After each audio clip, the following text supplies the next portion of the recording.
नमस्कार। सनातन विचार श्रृंखला में आपका स्वागत है। इस वीडियो में हम छोटे से संदेश में बात करेंगे।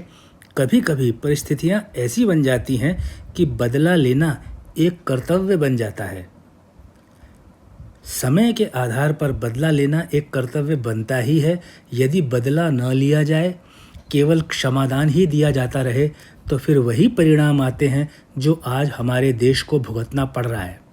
बदला लेने की परंपरा और संस्कृति किसी भी प्रकार की शोभा नहीं रखती, लेकिन समय पर अगर किसी बुरी घटना का जवाब नहीं दिया जाए तो भविष्य के लिए वह बहुत बड़ी घातक सिद्ध होती है। यह वैसा ही है जैसे अच्छे के बदले यदि समय रहते अच्छा न किया जाए तो अच्छा करने वाला हमारे व्यवहार से निराश होकर, दुखी होकर हमसे अपना मुंह मोड़ लेता है। ठीक उसी तरह से जो हमारे साथ बुरा व्यवहार करता हो, यदि उसको समय पर ही उचित जवाब ना दिया जाए तो वह बार बार हमारे साथ बुरा करना अपना अधिकार मान लेता है और हमें केवल बुरा ही बुरा भोगने को मजबूर होना पड़ता है। ऐसे ही कुछ उदाहरण हम हमारी सनातन पुरानी संस्कृति से लेकर के समझेंगे कि सिखाया क्या गया है और हमने किया क्या है। इसी तरह से सनातन शास्त्रों में भारतीय संस्कृति को सहिष्णु और संवेदनशील बताया गया है। उसके साथ साथ अहिंसा को धर्म में सबसे ऊपर रखा गया है। लेकिन फिर भी ऐसे उदाहरण मिलते हैं जो सिद्ध करते हैं कि आवश्यकता पड़ने पर बदला लेना बहुत जरूर से भी बहुत ज़्यादा जरूरी बन जाता है। जैसे हमारे भगवानों के पास, सभी के पास कोई ना कोई अस्त्र है। शंकर भगवान के पास तो त्रिशूल है, विष्णु भगवान के पास सुदर्शन चक्र है, भगवान राम के पास तीर कमान जिसे धनुष कहते हैं वह है, हनुमान जी के पास गदा है, भगवान श्री कृष्ण के पास चक्र है और माता के पास तो हथियारों की कोई कमी है ही नहीं। तो क्या हम केवल युद्ध करने वाली संस्कृति को मानने वाले हो गए? ऐसा तो बिल्कुल नहीं हुआ। जिसको भी कोई संशय हो वह भारत का इतिहास पढ़ ले, उसे पता चल जाएगा कि विश्व में शांति की उपासना करने वाली संस्कृति जो कई हजार साल से पल रही है, पनप रही है, वह भारत की संस्कृति ही है। विश्व के लिए हमारी संस्कृति एक आश्चर्य है कि हम जिनकी पूजा करते हैं वे देवी देवता अपने साथ अस्त्र और शस्त्र रखते हैं, फिर भी भारतीय संस्कृति को मानने वाले इतने शांति प्रिय क्यों हैं? उसका सीधा सा एक कारण है कि हमारी संस्कृति में आवश्यकता पड़ने पर ही अस्त्र उठाने को सही बताया गया है। लेकिन आवश्यकता पड़ने पर अस्त्र न उठाना, अपनी आने वाली संतति का जीवन नरक बनाना है, ऐसा भी सुनने को और पढ़ने को मिलता है। सनातन शास्त्र इस संसार को माया बताते हैं। सनातन शास्त्र कहते हैं कि संसार वास्तव में कोई अस्तित्व रखता ही नहीं है, यह माया है और मन का धोखा है। जो अपने मन को जीत लेता है वह जान जाता है कि संसार कुछ नहीं है, समय केवल एक धारणा है, अंतरिक्ष केवल एक धारणा है, वास्तव में ऐसा कुछ नहीं है। फिर अशांति पर हर प्रकार से विजय पाने को भी कहा गया है। जब उदाहरण पढ़ते हैं तो प्राचीन काल में देवताओं और दानवों में युद्ध हुआ करते थे। फिर भी समुद्र मंथन करने की योजना में देवताओं ने दानवों को अपने साथ मिलाया। कारण एक ही था कि दोनों अच्छी प्रवृत्ति और बुरी प्रवृत्ति, इसमें देवताओं की अच्छी प्रवृत्ति और दानवों की बुरी प्रवृत्ति यदि एक जगह रहे तो अच्छी प्रवृत्ति अपने प्रभाव से बुरी प्रवृत्ति को अपने आप समाप्त कर देगी, ऐसे विचार किया गया। लेकिन यह धारणा गलत निकली। उसके बाद देवताओं और दानवों में एक दूसरे के बीच में बहुत से युद्ध हुए। फिर कालांतर में देवताओं ने दानवों पर विजय पाई और दानवों को स्वर्ग से भागने पर मजबूर कर दिया।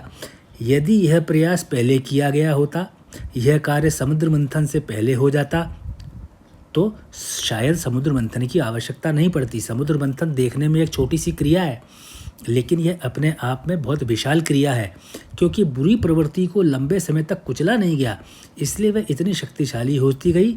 और उसी प्रवृत्ति जो बुरी थी उससे छुटकारा पाने के लिए कितना कितना परिश्रम करना पड़ा। यह उदाहरण हजारों सालों से हमें शिक्षा दे रहा है कि अपने साथ हुए बुरे व्यवहार का जवाब अवश्य दो और तुरंत दो। इसके बाद भी कई उदाहरण शास्त्रों में कहानी के रूप में दिए गए हैं कि कभी कोई राक्षस देवताओं पे हमला किया करते थे। फिर वे देवता भगवान विष्णु के पास भाग करके जाया करते थे, भगवान ब्रह्मा के पास भाग करके जाया करते थे और बिल्कुल अंत में कोई भगवान शंकर के पास भी सहायता के लिए भागते थे।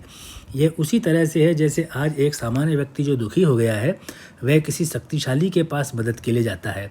ऐसे कई उदाहरण हैं, लेकिन इनमें से एक प्रमुख उदाहरण है जो भक्त प्रहलाद के पिता हिरण्यकश्यप का है, जो असुरों के राजा थे और भगवान विष्णु के चिर विरोधी थे।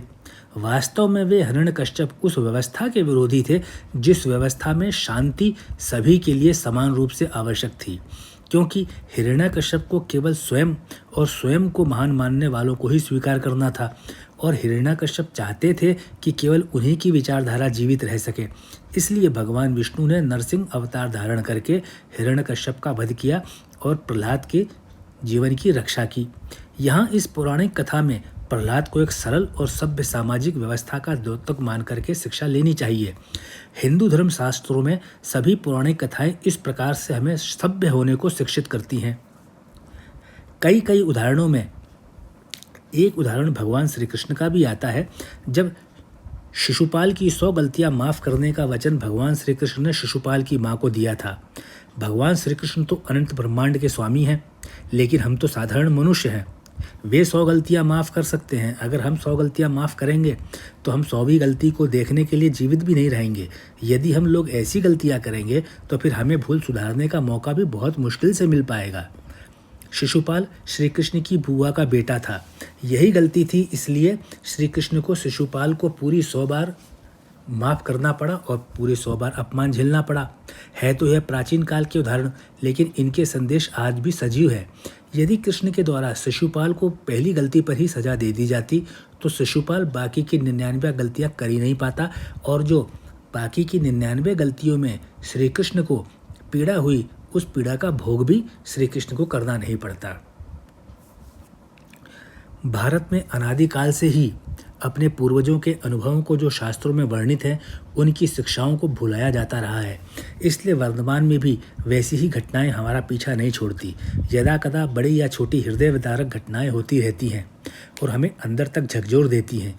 साथ में याद दिलाती हैं कि हम पूजने वाले देवी देवताओं को शस्त्रों के साथ पूजते हैं और शास्त्रों में पूजते हैं।